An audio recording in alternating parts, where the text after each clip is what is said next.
The super rich is a rather interesting bunch.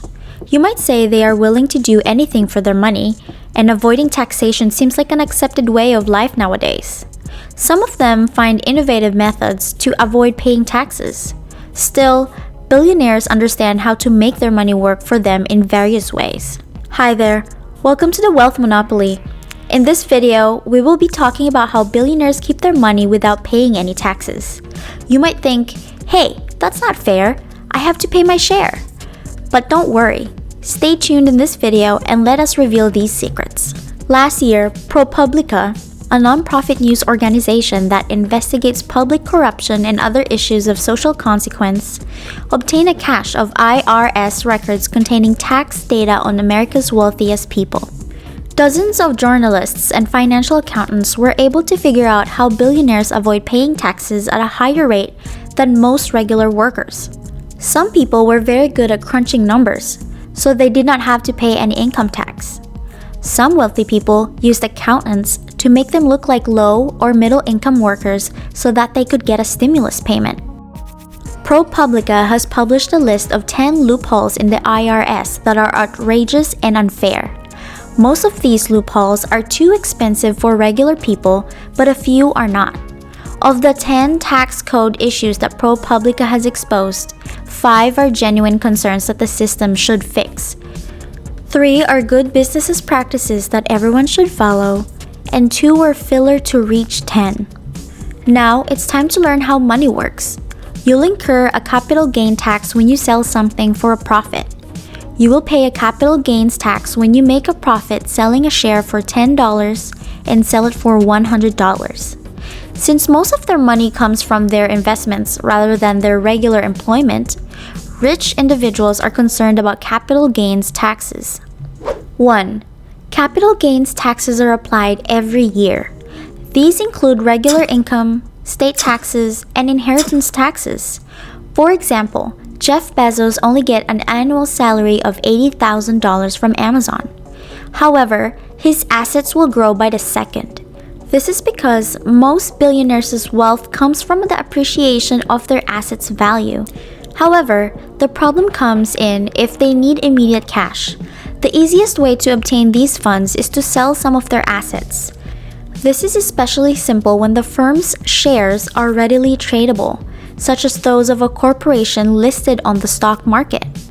If they do this, however, they will have to pay capital gains taxes if the selling assets are worth more than what investors purchased them for. If the billionaire makes good decisions, this should not be an issue. They may figure out how much they want to live on for the year, then take out a loan they don't have to repay. Suppose they put up collateral such as stock certificates that they are considering selling. In that case, they will receive a tiny interest rate in addition to the advantages mentioned earlier. Suppose the assets rise faster than the loan's interest rate. In that case, they will be better off than before, even taking advantage of this comically named buy, borrow, die tax technique's ludicrous tax benefits. Unfortunately, these loans are only available to individuals with a bank department dedicated just to them. The closest thing most individuals will get to this is a home equity loan, which is a scaled-down version of the same real estate strategy. It is the most valuable coin in the hands of many billionaires, thanks to this sector's plethora of tax benefits. The government wants people to invest in houses, so it has policies to encourage investors to provide homes for people. Some industries, like oil and farming, may get tax concessions. This is likely because the government thinks these industries are important. People who invest in these industries may also get some tax benefits. One of the most significant tax benefits is called a 1031 exchange. This tax rule allows individuals to sell investment properties for a profit without paying capital gains tax, as long as the money is reinvested in additional investments within a certain period. This is how property moguls have been flipping their way to enormous empires without paying taxes.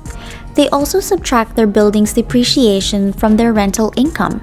This means they can have a lot of money coming in completely tax-free. Some people make a lot of money by having commodities. Property magnates are one example. but they have nothing on the individuals who own sports teams when it comes to making money. These guys earn a lot of money by owning anything that would be no lawmaker has the guts to protest against. So far, we've learned that billionaires don't just sit on their money. They often reinvest it in other companies or assets, leading to many jobs and economic growth. What do you think about this kind of process? Let us know in the comment section below. Suppose you are interested in escaping the rat race and being part of the world's top people. In that case, I recommend a passive income strategy. You can learn more about this in the link in the description box below. So now, let's get back to our topic about sports and businesses. Number 2. Sports are popular in the United States. It is a lucrative business that enables team owners to make money. Voters want their teams to stay, so stadium developers can get cities to pay for grand stadiums by claiming they are important neighborhood hubs. But it also includes much more than that. Sports teams are depreciating assets, implying their value decreases over time.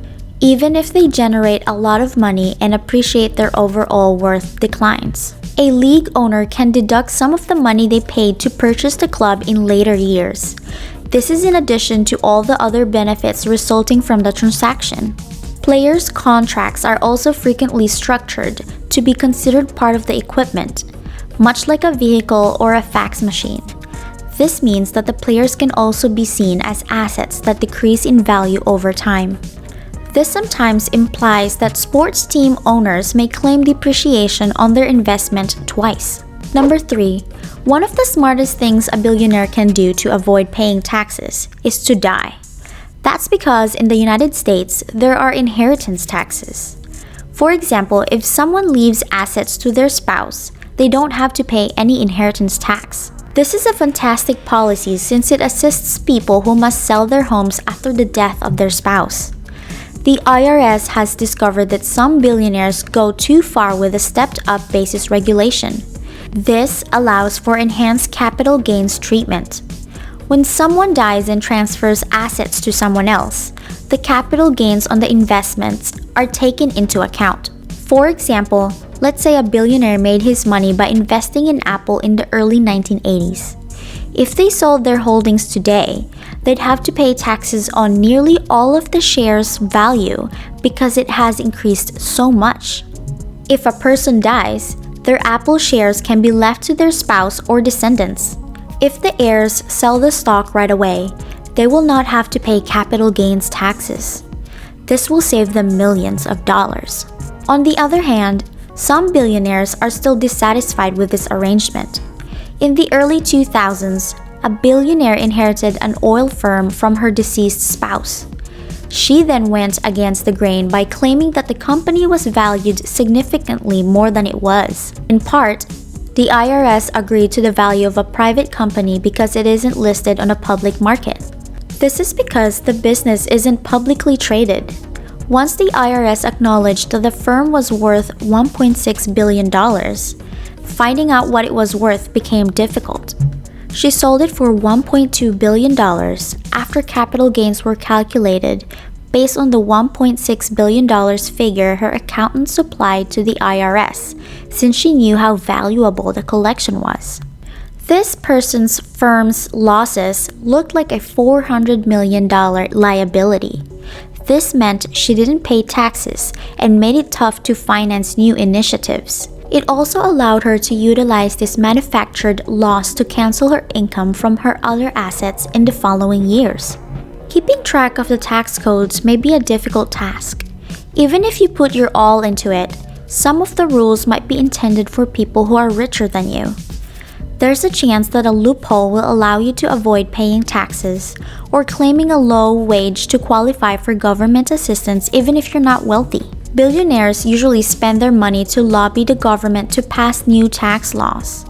Even just $50,000 in campaign contributions will do the trick.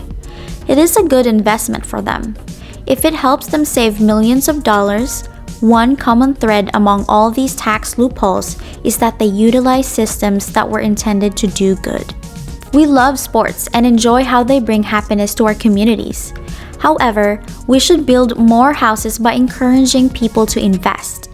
It's unfair to tax people for taking out a loan, so we shouldn't make people homeless just because they need to pay a property tax on their partner's estate. These rules are in place to ensure fairness and help most people. Thus, these regulations aren't written to help a few people who can ensure that the laws work in their favor. So do you still want to apply these secrets in our lives? We would love to hear from you in the comments. If you want more videos like this one, kindly give this a thumbs up and hit that subscribe button to be updated for our future uploads. Again, this is the Wealth Monopoly.